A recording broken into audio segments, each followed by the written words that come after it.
Өглөө бүтээгдэхүүнээ ямар дараалалаар хэрхэн ухах заавартай танилцъя. Та өглөө босоод нэг аяга бүлээн ус уусныхаа дараа юм уу эсвэл шууд бүтээгдэхүүнээ ууж хэрэглэж болно.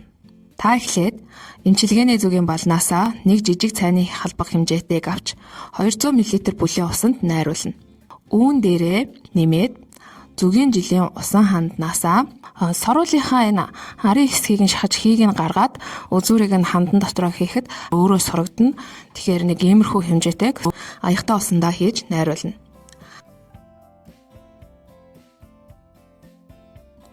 За найруулсан усаа одоохондоо уулгүйгээр төр тавьчихна. Одоо нөхөн сэргийн хэмчилгээний үрлүүдээ уuna. Эхлээд эдгээр хоёр үрлээ холино. Үүний тулд том саванд үрлүүдээ задлж хийгээд хооронд нь маш сайн холино.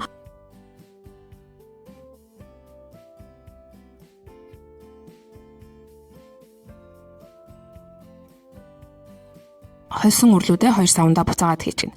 За нэг савтай холсон үрлийг бол нийтдээ 21 хоног хэрэглээд дуусгаар нь дараагийн савтай үрлийг хэрэглэнэ.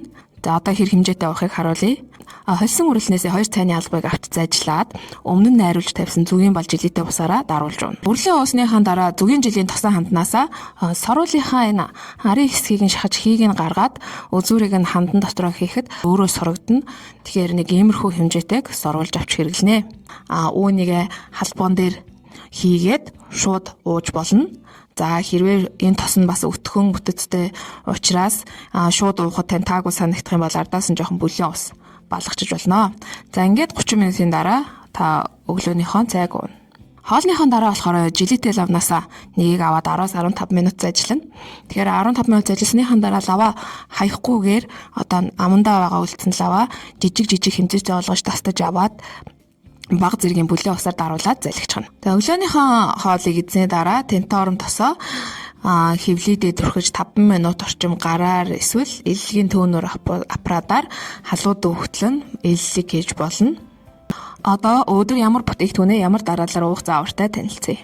Та эхлээд эмчилгээний зүгийн балнаасаа нэг жижиг цайны халбах хэмжээтэйг авч 200 мл бүлээн усанд найруулна. Үүн дээрээ нэмээд зүгийн жилийн усан ханднаасаа соруулынхаа энэ арын хэсгийг нь шахаж хийг нь гаргаад үзүүрийг нь хандан дотроо хийхэд өөрөө сурагдана. Тэгэхээр нэг иймэрхүү хэмжээтэйг аягтай усандаа хийж найруулна.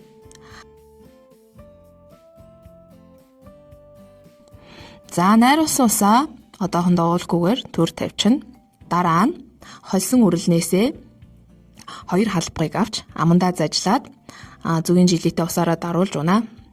Үрлээ уусныхаа дараа зүгийн жилийн тосон ханднаасаа соруулынхаа энэ арын хэсгийг нь шахаж хийг нь гаргаад үзүүрийг нь хандан дотроо хийхэд өөрөө сурагдана. Тэгэхээр нэг иймэрхүү хэмжээтэйг соруулж авч хэрэглэнэ. Үүнийг халбон дээр хийгээд шууд ууж болно.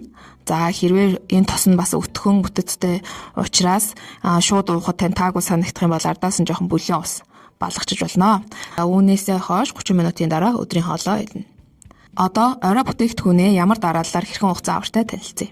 Та эхлээд 200 мл бүлээн усанд зүгийн жилийн өтгөрүүлсэн ханднаас зориултын соруулаар соруулынхаа энэ арын хэсгийг нь шахаж хийг нь гаргаад үзүүрийг нь хандан дотроо хийхэд өөрөө сурагдана. Тэгэхээр нэг иймэрхүү хэмжээтэйг аягтай усандаа хийж найруулна. Дараа нь холсон үрлнээсээ 2 халбыг авч амандаа зажлаад зүгийн жилийтэй усаараа даруулж унаа. За өглөө ууснаас хойш 30 минутын дараа орой хоолоо идэнэ. За өглөөнийхөө хоолыг эзний дараа тенторм тосоо хевлийдээ түрхэж 5 минут орчим гараар эсвэл эллигийн төөнөр аппаратаар халууд өгтлөн эллиг хийж болно.